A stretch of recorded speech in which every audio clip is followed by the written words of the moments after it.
Huwag mong ikahiya at maliitin ang trabahong meron ka.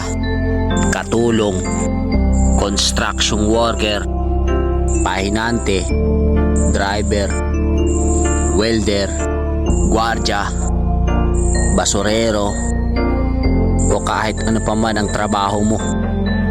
Basta kumikita ka sa malinis na paraan at wala kang inaargabyadong tao, diretso lang.